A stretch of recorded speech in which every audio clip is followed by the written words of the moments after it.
आज से बहुत साल पहले इस धरती पर ऐसे ऐसे लोगों ने जन्म लिया जो इतने सालों के बाद भी कहीं न कहीं हमारे बीच ही मौजूद हैं। अब ये एक बड़ा रहस्य है कि ये लोग आज के समय में भी कहां पर स्थित हैं, लेकिन ये लोग जिंदा है, ये बात तो सच है। दोस्तों, हिंदू पुराणों और धर्म ग्रंथों के अनुसार भगवान विष्णु के 10वें अवतार कल्कि अवतार के रूप में धरती में जन्म लेंगे और वहीं कलयुग के कल्कि अवतार की प्रतीक्षा आज भी 7 महापुरुष कर रहे हैं। हमारे सनातनी धर्म ग्रंथों के अनुसार 7 चिरंजीवियों का वर्णन तो आता है कि वह 7 चिरंजीवी कलयुग में आखिर कहां पर निवास कर रहे हैं। तो आज हम आपसे इसी विषय के बारे में बात करेंगे और आखिर कौन थे वो जिन्होंने तुलसीदास जी को रामायण के बारे में इतनी सटीक जानकारी दी थी और वो कौन थे जिन्होंने शंकराचार्य, रामानुजाचार्य और माधवाचार्य को वेदों का ज्ञान दिया था। अब कुछ ऐसे ही सवालों के जवाब आपको इस वीडियो में मिलेंगे, तो वीडियो को एंड तक जरूर देखें। इन सारे सवालों के साथ हमारे मन में एक सवाल ये भी आता है कि आखिर ये लोग कौन हैं और इनके साथ ऐसा क्या हुआ कि ये लोग आज तक कहीं ना कहीं धरती पर मौजूद हैं। तो दोस्तों, इसी के साथ हम आज की वीडियो शुरू करते हैं, लेकिन वीडियो शुरू करने से पहले अगर आपको हमारी वीडियो देखने के बाद पसंद आए तो वीडियो को लाइक और चैनल को सब्सक्राइब जरूर करें। और अगर आपको भी इन 7 चिरंजीवियों के बारे में कुछ जानकारी है तो हमें कमेंट करके जरूर बताएं। दोस्तों, इस वीडियो के माध्यम से हम बात करेंगे कुछ ऐसे लोगों के बारे में जिन्होंने भगवान से अमर होने का वरदान पाया है और इसी वजह से वो आज तक इस धरती पर जीवित हैं। अब हम इन 7 चिरंजीवियों में से एक चिरंजीवी की बात करते हैं जिन्हें की अष्ट सिद्धि और 9 निधियों का दाता कहा जाता है, महाबली हनुमान की। वह श्री राम के बहुत बड़े भक्त हैं, परंतु श्री राम के मृत्यु लोक से चले जाने के बाद भी हनुमान जी धरती पर आज भी क्यों जीवित हैं और आखिर वह किसकी प्रतीक्षा कर रहे हैं। और तो और त्रेता युग के बाद महाभारत काल में भी हनुमान जी का जिक्र मिलता है।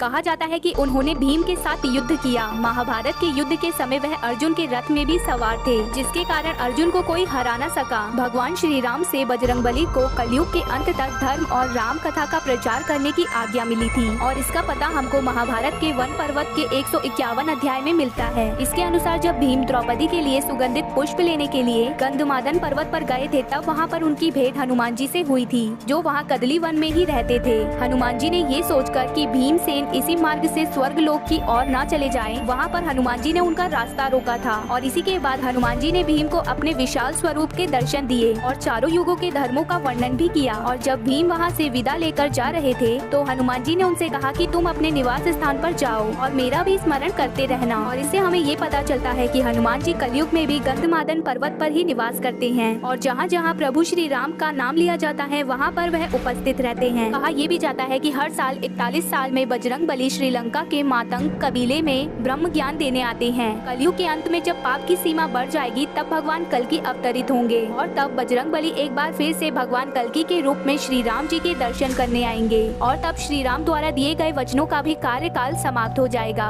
और तुलसीदास जी का कहना है कि उन्हें रामायण की कथा हनुमान जी ने खुद सुनाई थी, तभी उन्होंने इतनी सुंदर रामचरितमानस की रचना की। ये माना जाता है कि रामेश्वर धाम के निकट गंधमादन पर्वत में आज भी हनुमान जी अपनी तपस्या में लीन हैं और उन्हें कल्कि अवतार की ही प्रतीक्षा है। जब रावण छल से माता सीता को लंका ले गए थे तब श्री राम बहुत चिंतित थे, क्योंकि लंका काफी दूर थी और वहाँ का जो रास्ता था वो काफी कठिन था। लेकिन क्योंकि हनुमान जी उड़ सकते थे, उन्होंने इस लंबे फासले को तय किया और रावण के महल में अशोक वाटिका में माता सीता को ढूंढ लिया। इसके बाद कई ऐसी कहानियां हैं जो ये बताती है कि हनुमान जी को अमरता कैसे मिली। कुछ ग्रंथों के अनुसार ये माना जाता है कि जैसे ही हनुमान जी ने सीता माता को खोज लिया था और उन्हें बताया कि वह रामदूत हनुमान है, तो अपनी खुशी और आभार प्रकट करते हुए सीता माता ने उन्हें चिरंजीवी होने का आशीर्वाद दिया। इसके अलावा जब रामायण के सभी पात्रों को मोक्ष प्राप्त हुआ था तो उस समय हनुमान जी ने देवों से विनती की थी कि उन्हें इस धरती पर तब तक रहने दिया जाए जब तक इस धरती पर श्री राम जी का नाम लिया जा रहा है। इसीलिए आज भी सच्चा भक्त जब राम जी का नाम लेता है तो हनुमान जी वहीं पाए जाते हैं और जब इस धरती पर राम कथा होती है तो उस समय हनुमान जी सबसे पहले आने वाले और सबसे आखिर में जाने वाले एक लौटे भगवान हैं। और एक कथा के अनुसार ये भी बताया जाता है कि रावण को मारने के बाद लोगों ने हनुमान जी से पूछा कि आप अपनी राम जी के प्रति भक्ति को साबित करें, तो हनुमान जी ने अपनी छाती चीर के सबको ये बताया कि उनके मन में राम जी और सीता मैया बसते हैं। इसके बाद हनुमान जी का ये प्रेम देखकर श्री राम ने उन्हें चिरंजीवी होने का आशीर्वाद दिया। अब हम आपको बताते हैं दूसरे चिरंजीवी के बारे में, यानी कि वेदव्यास जी।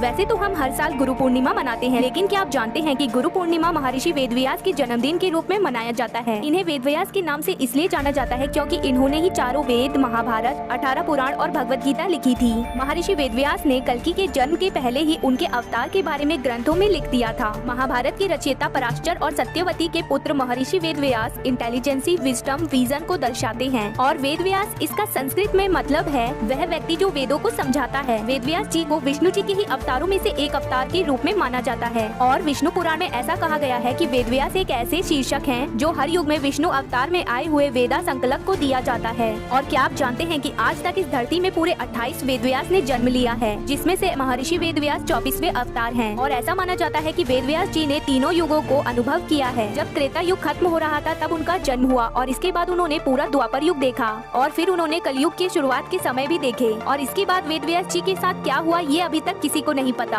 कई लोगों का तो ये भी कहना है कि वो कभी नहीं मरे और वह चिरंजीवी हैं। तो वहीं कुछ लोगों का ये मानना है कि जो दुनिया में बुरी चीजें हैं जैसे कि लड़ाइयाँ, ये सभी चीजें देखकर वेदव्यास जी ने उत्तरी भारत के एक छोटे से गाँव में जाकर रहना शुरू कर दिया और वह आज भी वहीं पर है। कहा जाता है कि जब भगवान कल्कि का जन्म होगा तब भगवान कल्कि को वेदव्यास जी वेदों और हर एक पुराण का ज्ञान प्राप्त कराएंगे, जो कि कलयुग में होने वाले उस महायुद्ध में उनकी सहायता करेगा।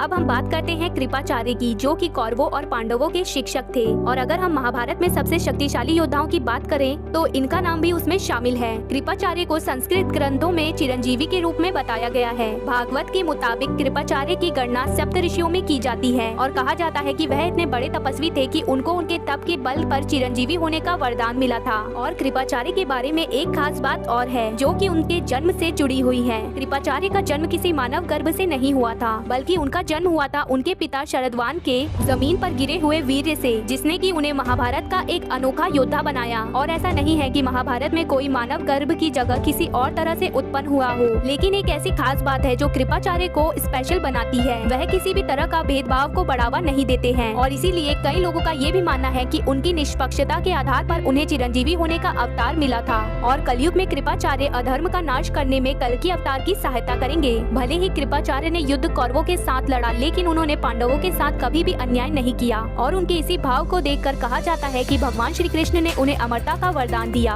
उन्हें बच्चे की मेंटेलिटी को बहुत अच्छी तरह से समझने वाला माना जाता है, क्योंकि वह सबसे अच्छे शिक्षक थे। इसलिए कहा जाता है कि कल्कि जो अवतार होंगे उनकी प्रारंभिक शिक्षा कृपाचार्य देंगे। परशुराम यह विष्णु जी के छठे अवतार है और इन्हें विष्णु जी का सबसे क्रोधित अवतार माना जाता है। और इसी के साथ उन्हें सभी अस्त्र शस्त्र और बड़े बड़े हथियारों के मास्टर भी माना जाता है। एक बार क्रोध में भरे हुए जमदग्नि ऋषि ने परशुराम से उनकी माता का वध करने को कहा। तब परशुराम जी ने फरसा लेकर उसी क्षण अपनी माता का मस्तक काट डाला। तब जाकर महात्मा जमदग्नि का क्रोध शांत हो गया और उन्होंने परशुराम जी पर प्रसन्न होकर उनसे मनोवांछित वरदान मांगने को कहा। तब भगवान परशुराम ने मांगा कि उनकी माता को जीवित कर दिया जाए और उनकी स्मृति भुला दी जाए। और इस बात से उनके पिता प्रसन्न हुए और उन्होंने उनसे कहा कि मैं आपको पृथ्वी में अंत तक जीवित रहने का वरदान देता हूँ। परशुराम जी का जन्म दुनिया में सारी बुराई को मिटाने के लिए हुआ था और कहा जाता है कि परशुराम जी जीवित है और वह आज भी हमारी धरती पर कहीं न कहीं मौजूद है। और कलयुग के अंत में भगवान कल्कि के गुरु बनेंगे परशुराम जी और उन्हें 64 महाकौशल विद्याएं सिखाएंगे। 64 महाकोश विद्याओं के साथ अस्त्र शस्त्र और दिव्य हथियार चलाने की जो महारत है वो भगवान श्री कल्कि के पास होगी। और इन सब की कौशलताओं को पाने में परशुराम जी भगवान श्री कल्कि की सहायता करेंगे।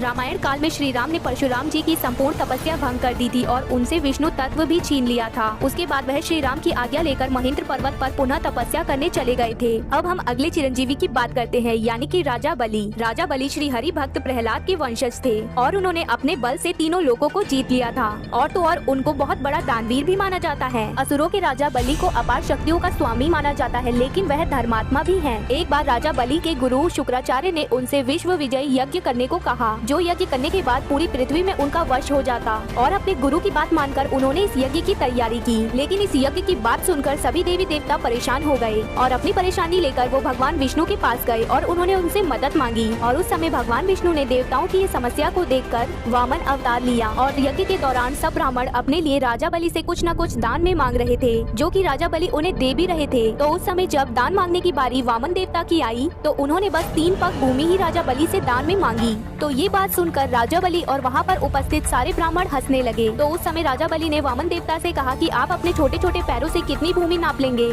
आप चाहे तो कुछ और दान में मांग लीजिए। लेकिन वामन देवता अपनी मांग पर डटे रहे। तब राजा बलि ने उनसे कहा कि आप जहाँ चाहो 3 पग जमीन ले लो। तब ब्राह्मण वेश में वामन भगवान ने अपना विराट रूप दिखाया और एक पग में भूमंडल नाप लिया और अपने दूसरे पग में स्वर्ग और तीसरे के लिए राजा बलि से पूछा कि मैं अपना तीसरा पग कहाँ रखूं। तब राजा बलि ने मुस्कुराते हुए कहा कि अब तो मेरा सर ही बचा है। तब विष्णु भगवान ने उनके सर पर अपना तीसरा पग रखा और उनकी भक्ति से प्रसन्न होकर भगवान विष्णु ने उन्हें पाताल में सूतर लोक में बसा दिया, जिसे इंद्रादि देवता भी नहीं पा सकते। वह सूतर लोक में राजा बलि का शासन है और कलयुग के अंत तक वो इसी लोक में रहेंगे, जहाँ पर आज भी वह अपनी मुक्ति के लिए कल्कि अवतार की प्रतीक्षा कर रहे हैं। और कलयुग में जब युद्ध होगा तब राजा बलि अपनी सेना के साथ आएंगे और भगवान कल्कि की मदद करेंगे। विभीषण जी, इनके बारे में तो आपने रामायण में सुना होगा, लेकिन क्या आपको पता है कि 7 चिरंजीवियों में से एक चिरंजीवी ये भी हैं। अगर हम लंकापति विभीषण जी की बात करें तो वह विष्णु के परम भक्त थे और वह रावण के भाई थे। इन दोनों भाइयों में इतना अंतर है कि जहाँ पर एक भाई शक्ति के लालच में छल कपट की वजह से बर्बाद हो गया, तो वही दूसरा भाई अपनी अच्छाई और सच्चाई की वजह से अमर हो गया। और जब रावण सीता माता का अपहरण करके छल से उन्हें लंका ले आया था, तो बस विभीषण थे जिन्होंने उस गलत को रोकने के लिए सबसे पहले अपने भाई के खिलाफ आवाज उठाई थी। लेकिन रावण ने उनकी कोई बात नहीं मानी और जब विभीषण जी को ये समझ आ गया कि अंत में सच्चाई की ही जीत होने वाली है, तो उन्होंने राम जी की मदद की और उन्होंने राम जी और वानर सेना के साथ मिलकर सीता मैया को रावण के चंगुल से बचाया। और उन्होंने ये साबित किया कि गलत और सही का चुनाव हमारे ही हाथ में होता है। अगर वो चाहते तो वो अपने भाई रावण का साथ दे सकते थे, पर उन्होंने धर्म का साथ दिया और अपने भाई को भी बहुत समझाने का प्रयास किया। और ये कहा जाता है कि रावण की मृत्यु के बाद विभीषण को लंका का राजा घोषित किया गया और उन्हें चिरंजीवी होने का आशीर्वाद मिला ताकि वह लंका के लोगों को धर्म संगत फैसले लेने के लिए ज्ञान दे, उन्हें वहाँ नैतिकता और धार्मिकता बनाए रखने और दुनिया भर में लोगों को धर्म का मार्गदर्शन करने के लिए कलयुग के अंत तक जीवित रहने का वरदान प्राप्त हुआ था। विभीषण जी के जीवित रहने के प्रमाण रामायण काल के बाद महाभारत काल में भी मिले थे। जब युधिष्ठिर जी का राज्य अभिषेक हो रहा था तब विभीषण जी सहदेव जी से मिले थे। और कलयुग में विभीषण कहाँ है इस बात की जानकारी किसी को नहीं है, लेकिन उनका इस युग में जीवित होने का केवल एक ही लक्ष्य है और वो है अपने प्रभु कल्कि अवतार से मिलना और उनकी इस युद्ध में सहायता करना। अश्वत्थामा, ये वह चिरंजीवी हैं जिन्हें चिरंजीवी होने का वरदान श्राप के रूप में बदल गया। गुरु द्रोण के बेटे अश्वत्थामा एक चिरंजीवी होने के साथ साथ वह भगवान शंकर के 11 रुद्र अवतारों में से एक अवतार भी थे। गुरु द्रोण को एक पुत्र चाहिए था, इसलिए उन्होंने कठोर तपस्या की और उनकी तपस्या से प्रसन्न होकर शिवजी ने गुरु द्रोण को वरदान के रूप में अपना ही अंश अवतार दिया। और बस इतना ही नहीं, अश्वत्थामा के मस्तक पर एक ऐसी मणि थी जिसमें अद्भुत शक्तियाँ थी। वो उन्हें हर बीमारी और हथियार से बचाती है, उन्हें कोई रोग नहीं छू सकता था। लेकिन जब अश्वत्थामा बड़े हुए तो वह दुर्योधन के मित्र बने, लेकिन ये दोस्ती की वजह से और शक्ति हासिल करने की भूख की वजह से उन्होंने महाभारत के युद्ध में कौरवों का साथ दिया और उनकी तरफ से युद्ध किया। अश्वत्थामा अत्यधिक शक्तिशाली थे, यहाँ तक कि उन्हें ब्रह्मास्त्र चलाना भी आता था। और युद्ध हार जाने के बाद जब उन्होंने दुर्योधन को दर्द में तड़पता हुआ देखा तो वो विचलित हो गए और उन्होंने पांडवों के वंश का विनाश करने की प्रतिज्ञा ली, जिसके बाद उन्होंने पांडवों के सोते हुए 5 पुत्रों को मार डाला। और इतने में भी उन्हें संतुष्टि नहीं मिली तो वह अभिमन्यु के पुत्र को गर्भ में ही मारने के लिए ब्रह्मास्त्र का प्रयोग करने लगे। पर श्री कृष्ण ने अभिमन्यु के पुत्र की रक्षा की और अश्वत्थामा को उनकी इस गलती के लिए श्राप दिया। और फिर श्री कृष्ण ने उनके अमरता के घमंड को श्राप में बदल दिया और उनकी दिव्य मणि भी छीन ली और उनसे कहा कि उनका जख्म कभी नहीं भरेगा, उनके पूरे शरीर से खून और पस बहता रहेगा। कृष्ण भगवान ने ये भी कहा कि अश्वत्थामा अपनी बची हुई पूरी जिंदगी रोगी बनकर बिताएंगे और सब उनसे दूर भागेंगे, कोई उनकी सहायता नहीं करेगा। लेकिन कहा जाता है कि कलयुग के अंत में अश्वत्थामा को अपनी गलती का एहसास हो जाएगा और पश्चाताप करते हुए कलयुग में जो युद्ध होगा अब अश्वत्थामा अपनी कौशलताओं का इस्तेमाल करेंगे और भगवान कल्कि का साथ देंगे। और अश्वत्थामा का अंतिम बार उल्लेख उनके काम्यक वन व्यास जी के आश्रम में होने का किया गया है। बाकी उन पर कई किस्से, कहानियाँ और लोक कथाएं प्रचलित हैं। विष्णु पुराण के अंश 3 अध्याय 2 के अनुसार 8वें मनुवंतर में दीप्तिमान, गालव, राम, कृपाचार्य, अश्वत्थामा, व्यास जी और ऋषि सिंह ये सब सप्त ऋषि होंगे, जिससे ये सिद्ध होता है कि अश्वत्थामा आज भी जीवित है।